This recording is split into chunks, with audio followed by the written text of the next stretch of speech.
Bonjour et bienvenue. Entrepreneuriat et bénévolat sont au sommaire de cette émission T'inquiète, je gère, puisque nous avons le plaisir d'accueillir Pauline Gann, la fondatrice d'EasyVie. Pauline, bonjour. Bonjour. Pour commencer, est-ce que vous pouvez nous présenter l'activité d'EasyVie ? Oui, EasyVie, c'est une start-up sociale qui a pour but de faciliter et valoriser le bénévolat et le mécénat de compétences, donc tout engagement solidaire en entreprise et en dehors. Et pour ce faire, on propose aux entreprises et aussi aux personnes demandeurs d'emploi ou en reconversion des modules de mise en pratique de leur formation professionnelle au sein d'associations.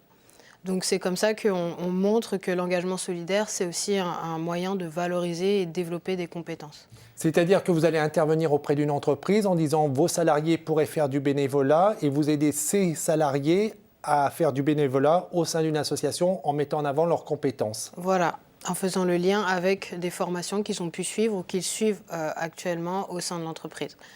Quel intérêt on peut retirer du fait d'être bénévole ? Qu'est-ce que ça apporte, le bénévolat ? Je dirais de l'épanouissement, déjà de l'épanouissement personnel, des rencontres avec des personnes qu'on n'aurait pas rencontrées. J'ai notamment une petite anecdote d'une personne avec qui on avait fait des maraudes. Donc les maraudes, c'est quand on va distribuer des repas à des personnes de la rue et qui nous a dit aujourd'hui, ces personnes que je ne voyais pas, aujourd'hui je les considère comme mes voisins parce que c'est des gens que maintenant je vois et que je considère et avec qui il a pu avoir des échanges. Donc c'est vraiment cet apport de rencontres inattendues et d'épanouissement personnel, d'impact quand on a de l'impact sur des personnes, d'autres personnes. Est-ce qu'il faut avoir des qualités particulières pour être bénévole ou tout le monde peut être bénévole ? Je dirais que la première qualité, c'est l'envie d'aider. C'est une qualité qu'a priori, on a tous, cette envie, cette première envie de faire quelque chose. Souvent, chez EasyVie, on dit que tout le monde est un super-héros. Et en fait, pour le prouver, on donne l'exemple de Kikas, qui est un étudiant qui un jour a décidé qu'il avait envie d'aider. Il n'avait pas de super-pouvoir, mais il avait envie de faire quelque chose pour les autres. Et donc ça, c'est déjà la première qualité. Et ensuite, les qualités un peu traditionnelles, je dirais, d'empathie, d'écoute, d'aimer aussi être un peu challengé, sortir de sa zone de confort. Mais la toute première qualité, c'est l'envie de le faire. Et c'est pour ça qu'on veut faciliter, nous, cette envie d'aller jusqu'au bénévolat quand on a envie de le faire. Aujourd'hui, vous en êtes où de votre activité ? Aujourd'hui, on a déposé les statuts en octobre dernier. Donc, on est une SAS sociale avec économie sociale et solidaire. On a un premier client pour lequel on fait du sourcing de projets sur le mal logement. Et à côté, on a un groupe sur Meetup qui s'appelle EasyVie Trouve ta mission, sur lequel chacun peut trouver des missions de bénévolat ponctuelles, des collectes alimentaires, des maraudes, des distributions de repas. Et ça permet en fait aux gens de s'engager quand ils ont 1 heure, 2 heures ou une après-midi. Alors pour développer votre activité, vous êtes accompagné par une autre association qui s'appelle Enactus. Enactus, sa mission, c'est d'encourager les jeunes à servir et à se mettre au service des collectivités et à diffuser l'esprit d'entreprendre. Comment cette association vous vient-elle en aide ? Déjà à travers des locaux. On a la chance de pouvoir être incubé dans les locaux dans le 19e. Donc on a accès à des espaces de réunion, on a accès à des espaces de travail. Ils nous accompagnent aussi sur la partie plus structuration.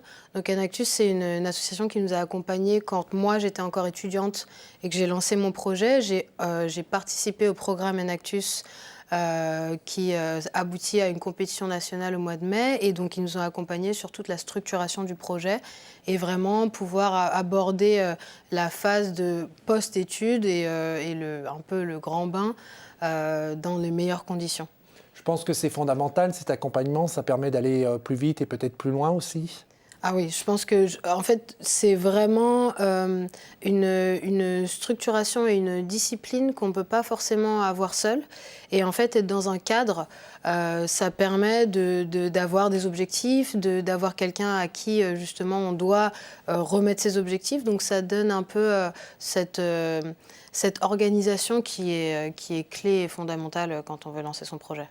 Pour terminer, à la lumière de votre expérience, quels conseils vous pourriez donner à des jeunes qui souhaitent se lancer dans l'entrepreneuriat ? Le conseil un peu bateau que tout le monde donne, c'est lancez-vous. Mais je dirais plus précisément, quand on a un projet, parfois les premiers petits pas ne sont pas si énormes à faire. Je prends mon exemple, le projet c'était de faciliter l'engagement. C'est un peu large, mais la première étape, ça a été d'ouvrir justement ce groupe Meetup et de poster une première mission. Et en fait, tout s'enchaîne à partir de là. Et il faut vraiment croire que cette première petite action va être un peu une boule de neige pour le reste. Et c'est là où on va rencontrer des gens qui vont nous aider à progresser. Donc c'est vraiment trouver vraiment cette première petite action qui va vous permettre d'enclencher tout le reste.